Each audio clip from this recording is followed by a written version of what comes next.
Pingüinos me la van a mascar. Kawasaki, Gago, Grico y Stripper.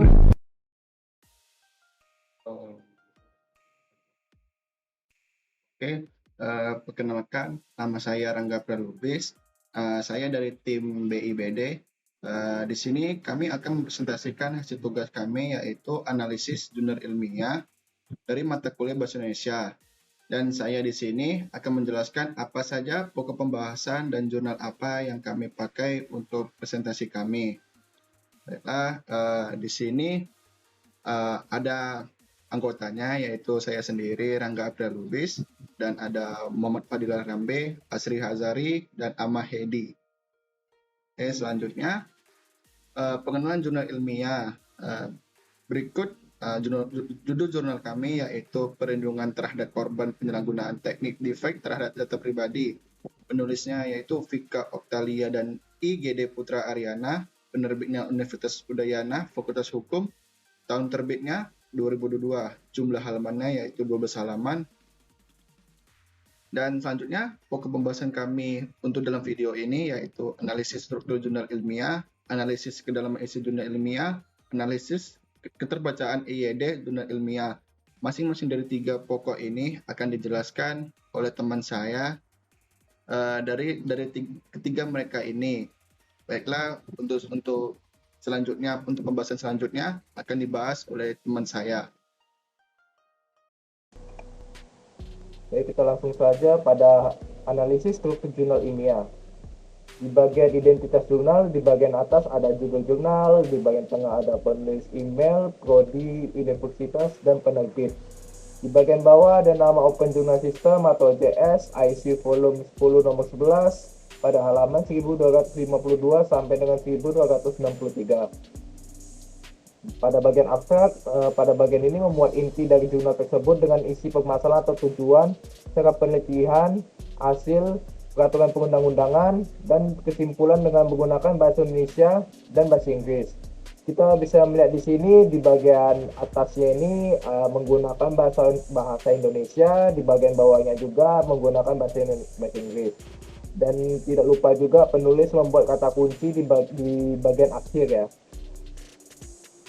Selanjutnya di bagian pendahuluan, pada bagian ini berisi mengenai apa latar belakang masalah yang ada di dalam jurnal tersebut, mengenai mengapa masalah tersebut diteliti, bagaimana rumusan masalahnya, bagaimana tinjauan pustakanya, dan bagaimana tujuan penelitian tersebut.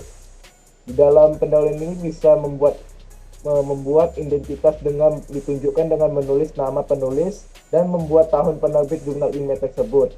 Di dalamnya juga memuat 2 sumber ilmiah, sumber penelitian, dan juga memuat mengenai landasan teori yang terkandung di dalam jurnal ilmiah tersebut. Pada bagian 1.2 pada rumusan masalah, di bagian ini berisi inti dari masalah yang ingin diteliti oleh penulis ya. Yang di bagian 1.3 tujuan penelitian ini dibikinnya si penulis untuk mengetahui tujuan dari masalah yang ingin dia teliti tersebut. Selanjutnya di bagian metode penelitian, pada bagian ini dituliskan metode pengerjaan jurnal ilmiah, mencakup metode penelitian, pendekatan sumber data yang terkandung meliputi bahan hukum primer, sekunder, dan tersier. Di dalamnya juga tidak lupa ditaruhkan juga referensi untuk melengkapi di bagian metode penelitian ya. Yang terkandung dalamnya juga bisa kita klik itu. Selanjutnya di bagian hasil dan pembahasan 3.1. Pada bagian ini dituliskan pengaturan hukum terhadap artificial intelligence di Indonesia, mencakup perkembangan teknologi, peran undang-undangan, kebutuhan dan perlindungan hukum data pribadi, perlindungan terhadap korban penyalahgunaan teknik deepfake terhadap data pribadi.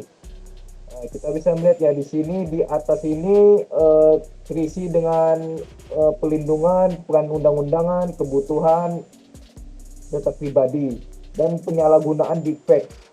Kalau di sini juga dilengkapi dengan data referensi yang lengkap serta undang-undangan yang diberikan juga cukup lengkap ya, seperti ada Undang-Undang Nomor 11 Tahun 2008, Nomor 19 Tahun 2016, peraturan permintaan nomor 71 tahun 2019. Hasil dan pembahasan 3.2. Kita bisa melihat di sini banyak sekali dimasukin ya. Hasil dan pembahasannya juga lengkap. Ada peraturan perundang-undangannya juga. Pada bagian ini perlindungan terhadap korban penyalahgunaan teknik deepfake terhadap data pribadi mencakup mengenal deepfake dan dampaknya, kasus penyalahgunaan deepfake dan upaya menimbulkan kebencian, potensi dampak negatif, perlindungan hak privasi dan undang-undang yang mengatur perlindungan data pribadi. Kita bisa melihat di sini juga dampak negatif dari deepfake tersebut dan apa penyalahgunaannya, pengenalan deepfake tersebut juga. Di dalamnya juga memuat referensi yang sangat berguna untuk menjadikan pedoman dalam membuat karya ilmiah tersebut ya. Selanjutnya di bagian kesimpulan, pada bagian ini terdapat hasil final dari seluruh jurnal tersebut ya, yang mencakup banyak sekali informasi penting dari keseluruhan ilmiah tersebut, karya ilmiah tersebut. Penulis memberikan ringkasan singkat mengenai ciri-ciri AI, dijelaskan bahwa AI adalah sistem elektronik yang dikendalikan entitas untuk memproses informasi secara otomatis. Menyatakan bahwa entitas yang menangani perangkat elektronik bertanggung jawab sebagai agen elektronik.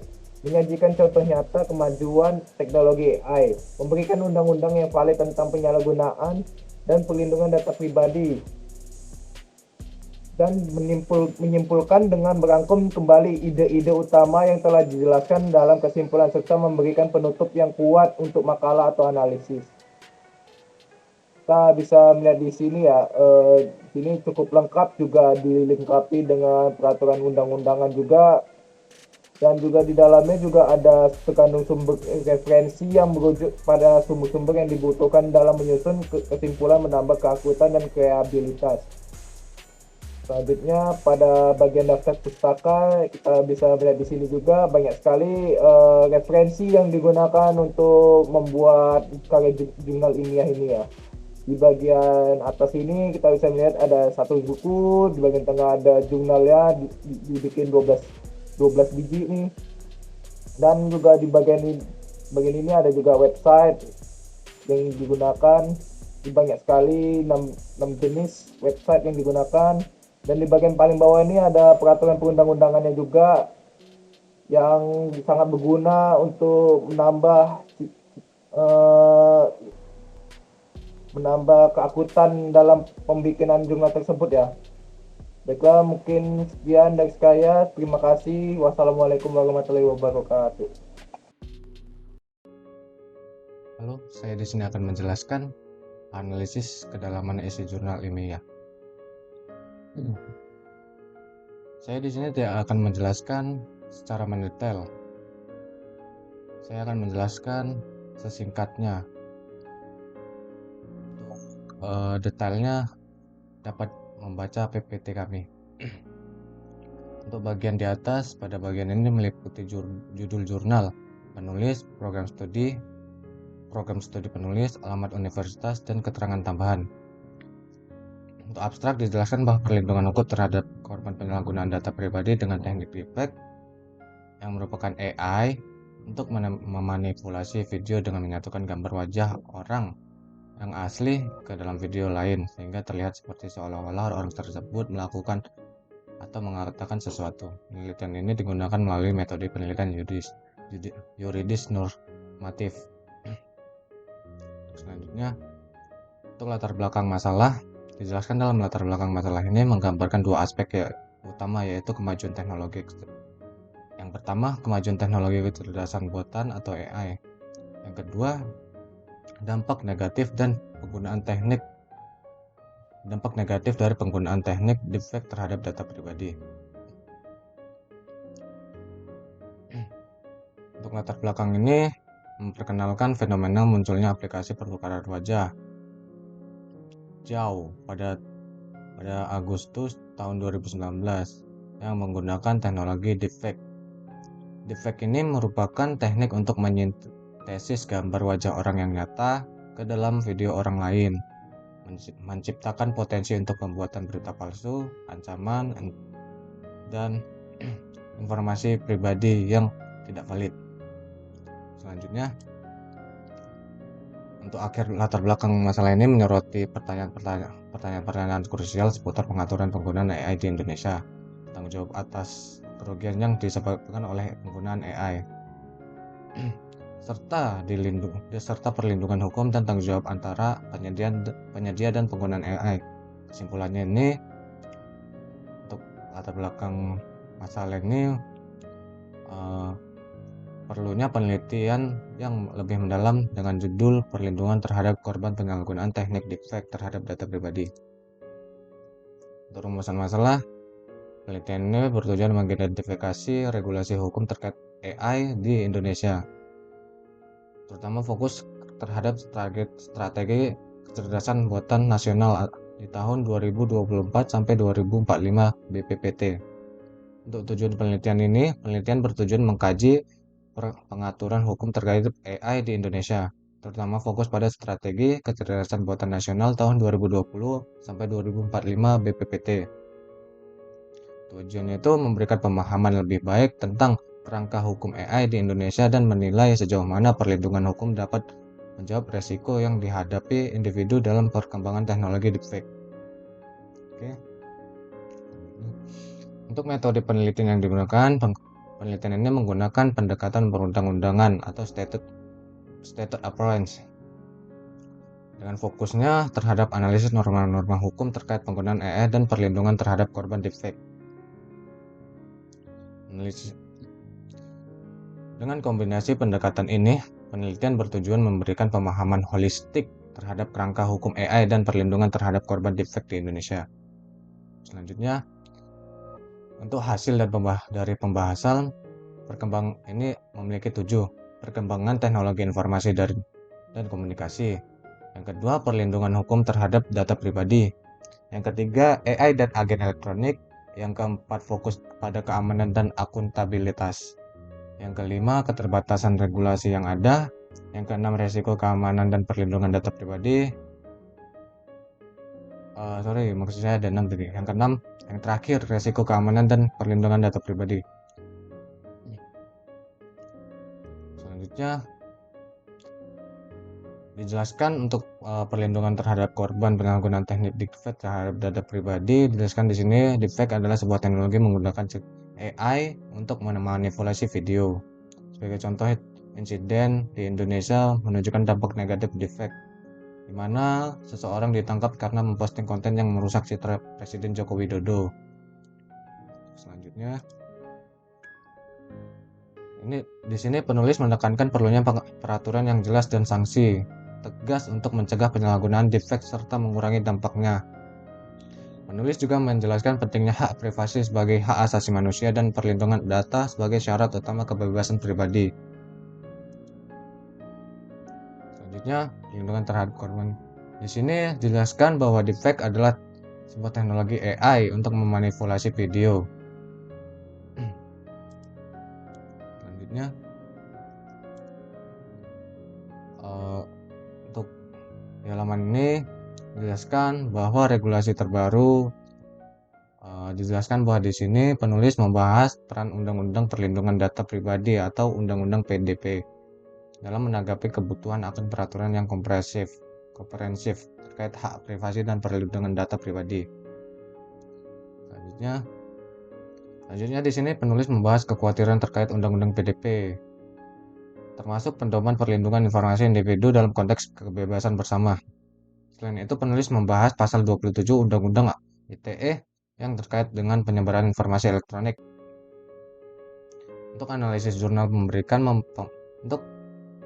dari jurnal ini memberikan pemahaman mendalam tentang urgensi dan konsekuensi Undang-Undang PDP dalam konteks hak privasi dan perlindungan data pribadi di Indonesia. Selanjutnya, di sini penulis membahas penerapan hak untuk dilupakan atau right to be forgotten atau RTBF di Eropa. Detailnya bisa dibaca dari PPT kita ya. Untuk selanjutnya, dalam konteks hukum Indonesia, aturan serupa dengan RTBF diatur dalam pasal 26 ayat 3 Undang-Undang ITE. Jurnal ini juga membahas upaya internasional untuk mencapai keselarasan atau aturan telekomunikasi, walaupun belum ada regulasi khusus mengenai teknologi deepfake. Di sini penulis juga membahas berbagai aspek terkait regulasi internasional. Di sini penulis menjelaskan pentingnya literasi digital dan pendidikan di Indonesia untuk melindungi data pribadi di era digital ditekankan oleh jurnal. Untuk kesimpulannya, jurnal ini menyimpulkan bahwa AI dapat dianggap sebagai agen elektronik. Jurnal juga menyoroti pentingnya perlindungan data pribadi, terutama dalam konteks AI dan potensi penyalahgunaan teknologi deepfake. Untuk bagian terakhir, daftar pustaka, di sini penulis menggunakan referensi 1 buku, 12 jurnal, 6 website, serta menggunakan peraturan perundang-undangan yang valid tentang informasi dan perlindungan data pribadi. Sekian dari saya, jika ada kata-kata yang salah, saya minta maaf.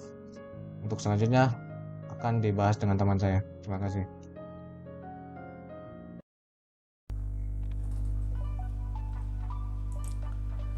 Baik, saya akan melanjutkan analisis jurnal ilmiah pada bagian keterbacaan atau ejaan bahasa Indonesia yang disempurnakan. Pada halaman pertama, pada abstrak ini, dalam konteks penulisan formal ataupun tata bahasa yang benar, sebaiknya digunakan di spasi dalamnya untuk menjaga konsistensi dan keakuratan dalam berbahasa. Kedua, ada kemungkinan timbul keraguan antara apakah ini bahasa baku atau tidak. Setelah kami melakukan pengecekan pada Kamus Besar Bahasa Indonesia, di mana pembaharuan lebih umum dipakai untuk menunjukkan perbaharui suatu hal. Namun, kedua istilah ini dapat ditemukan pada versi Kamus Besar Bahasa Indonesia yang lebih baru atau KBBI versi kelima. Next, di halaman 2 dan 3, pada bagian ini terdapat banyak kesalahan ejaan bahasa Indonesia yang disempurnakan. Yang pertama, kesalahan dalam pengetikan. Seperti dapat dilihat pada gambar, terdapat tulisan individu, sensitif, faktor menggunakan huruf C, dan maupun. Seharusnya yang benar adalah individu, sensitif, faktor, dan maupun. Kedua, ada kata tidak baku, seperti kata resiko. Sebenarnya dalam Kamus Besar Bahasa Indonesia edisi terbaru, penulisan yang benar adalah risiko. Yang ketiga, ada kalimat atau kata yang kurang efektif yang ditemukan pada artikel ini, yaitu kata memasukkan. Seharusnya menggunakan akhiran kan, bukan an. Jadi, memasukkan. Terdapat kata di masa lalu. Seharusnya kata yang lebih efektif untuk menyempurnakan jurnal ini yaitu pada masa lalu. Dan yang terakhir adalah menjadi siapa selayaknya seperti di video nyata. Seharusnya yang benar untuk meringkas bahasa supaya tidak memunculkan keraguan atau tidak menimbulkan kebingungan dalam membaca, diubah menjadi seolah-olah nyata. Dan yang terakhir yaitu di samping dan diterapkan, sama halnya di halaman sebelumnya, harus dipisah. Yang keempat yaitu kalimat asing atau kata asing tidak digaris miring. Seharusnya setiap bahasa berbahasa Inggris itu harus digaris miringkan. Yang kelima yaitu kesalahan pada peletakan tanda koma. Dapat dilihat juga, bisa di zoom, pada jabatan tinggi titik, namun seharusnya diberi tanda koma. Berikutnya pada halaman ketiga, pada 1.3 di tujuan penelitian, di bagian akhir menunjukkan adanya penulisan kembali judul halaman. Sebaiknya harus menggunakan huruf kapital di semua awalan, kecuali kata hubung seperti yang, dan lain sebagainya. Maka yang benar itu adalah lanjut mengenai perlindungan terhadap korban penyalahgunaan teknik deepfake terhadap data pribadi. Lanjut ke halaman 4, ada kesalahan peletakan pada tanda koma, di mana pada kalimat ke-7 dari kata sehingga dan kalimat 9 pada penting, seharusnya sehingga koma titik dan titik menjadi semakin penting, koma sejalan titik. Kata awal setelah titik wajib di huruf kapitalkan huruf pertamanya. Nah, di sini terdapat kesalahan dalam peletakan huruf kapital, di mana terdapat pada kalimat sederhana akan Dan pada kalimat 7 yaitu etika dan norma. Lanjut kita ke halaman 4 dan halaman 5. Terdapat peletakan koma yang salah di sini lagi. Seperti halaman sebelumnya, oleh karena itu sebenarnya harus di koma. Jadi oleh karena itu, koma, penyelenggara dan seterusnya. Kemudian terjadi kesalahan akhiran dari kata menunjukkan. Seharusnya berakhirankan bukan an. Di bagian sebelumnya, huruf kapital selalu dimulai pada setelah tanda titik di semua bagian dalam penulisan.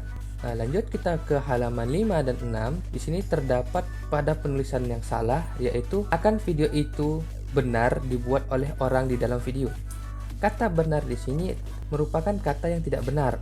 Seharusnya ada huruf E, yaitu B, E, N, A, R. Yang kedua, adanya kalimat tidak baku, seperti kata selebritis yang seharusnya menurut KBBI itu adalah selebritas. Dan kata apapun, mereka adalah dua kata yang terpisah, jadi apa spasi pun. Selanjutnya, kesalahan pada penulisan kata hubung. Di sini dapat dilihat seharusnya menggunakan tanda hubung supaya terlihat kalimat tersebut adalah satu kata atau satu kalimat. Berikutnya, kesalahan pada awalan kalimat, selainnya harus yaitu huruf kapital. Dan terakhir yaitu kata pada kalimat pribadi, karena. Mungkin ini menunjukkan kata hubung atau saling terhubung. Seharusnya tidak boleh diberi jeda seperti koma ataupun titik. Jadi sebaiknya itu pribadi karena. Baik, selanjutnya ke halaman 6, 7 dan 8. Di sini cukup banyak kesalahan dalam ejaan bahasa Indonesia yang baik dan benar, seperti pada merasakan, belum, dan keamanan, di mana setiap akhiran titik awal kalimat atau huruf pertama kalimat itu adalah huruf kapital. Dan kesalahan berikutnya yaitu kesalahan peletakan tanda koma, di mana seharusnya setelah undang-undang PDP, maka adalah kalimat yang baik dan benar. Lanjut di halaman 9, 10, dan 11, terdapat beberapa kesalahan peletakan koma, seperti kurang optimal sehingga seharusnya bisa diringkas menjadi kemudian sehingga pada kalimat ini karena kemungkinan ini merupakan kata hubung subordinate, di mana mereka itu harus saling terhubung bukan dipisah. Jadi lebih baik ini karena tidak menggunakan koma. Lalu pada umumnya lebih baik menggunakan kata tetapi. Namun di dalam Kamus Besar Bahasa Indonesia edisi terbaru atau edisi 5, kata tetapi dan tapi itu sudah ada dan dinyatakan sama. Sehingga lebih baik untuk penulisan dalam jurnal, artikel, atau dalam bahasa buku lebih baik menggunakan tetapi. Baik, sekian video dari saya. Mohon maaf jika ada kesalahan kata, mohon dikoreksi di kolom komentar di bawah. Sekian dari saya, terima kasih. Oke. 1, 2, 3. Ya, dah, sip. Sekian dari kami tim BIBD mengucapkan minta maaf jika ada kesalahan pada presentasi kami. Jika teman-teman ada saran dan kritik, silakan komen di bawah. Kami dari tim BIBD beranggotakan Muhammad Fadilah Rambe, Sama Hedi. Rangga Lubis. Asri Azhari. Kami izin undur Sekian. diri. Terima kasih semuanya. Dadah. Terima kasih. Wah, terima kasih. Nah.